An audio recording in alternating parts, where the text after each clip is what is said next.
特區政府咧喺今年嘅施政報告入邊咧提出要優化青年政策，為青年嘅成長成才創造更好環境同埋條件。面對社會環境嘅變化，青少年除咗面對自己成長階段嘅各種壓力之外啦，亦都有譬如網絡成癮啦、不良信息干擾等等嘅風險。咁需要咧由政府牽頭推動家庭、學校同埋社會嘅共同合作，為青少年咧建立良好嘅成長環境，包括咧加強家庭同埋社會關懷，增加活動空間，以及提供適切嘅心理健康同埋家庭支援服務，進一步鞏固青少年嘅身心健康。為此咧，本人提出以下幾點嘅建議嘅。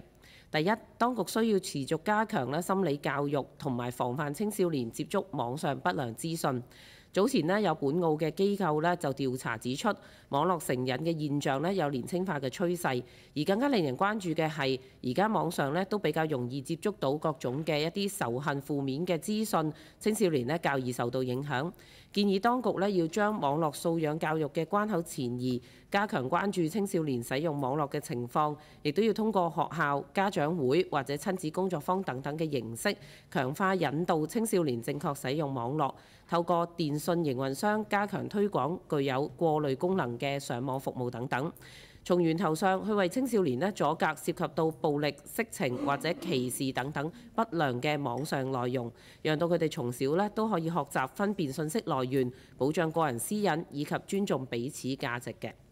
第二，加強支持學生輔導員發揮職能。目前我哋本澳有超過390人嘅駐校學生輔導員團隊，為學生提供咗輔導等專業嘅支援同埋協助。而據佢哋反映學生輔導嘅工作正係面對住唔少嘅壓力，譬如需要有足夠嘅人手比例去開展個案嘅輔導，同學生接觸同埋建立互信，亦都需要一啲時間去持續跟進比較複雜嘅個案等等。而人員缺乏咗專業認證同埋晉升嘅空間，呢啲方面都係佢哋面對嘅困難。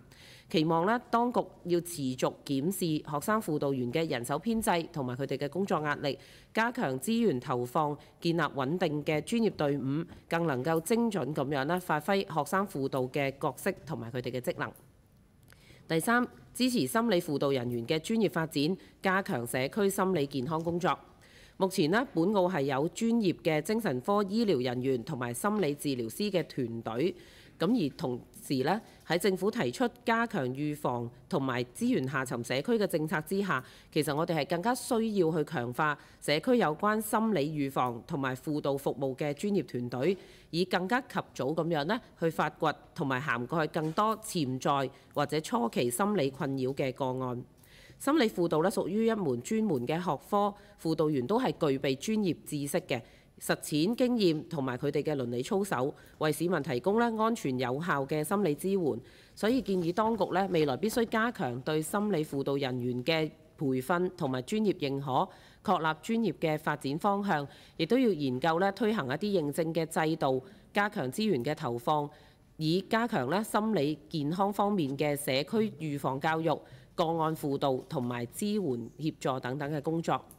第四，我哋都要為年青人創設更多活動空間，運動同埋文化休閒活動嘅參與係有助強健體魄同埋促進心理健康，提升青年嘅抗壓力、自我認同同埋情緒調節能力。期望政府能夠持續善用閒置土地同埋公用嘅物業空間，去興建更多體育文化設施，推動學校體育課程同埋社區嘅活動課程當中都融入更多嘅心理教育元素，讓到青少年同埋居民，尤其是親子共同參與，去整體促進本澳居民嘅心理健康。最後，本人仍然期望各個政府部門能夠凝聚各界嘅力量，攜手為青少年打造正面積極嘅成長氛圍。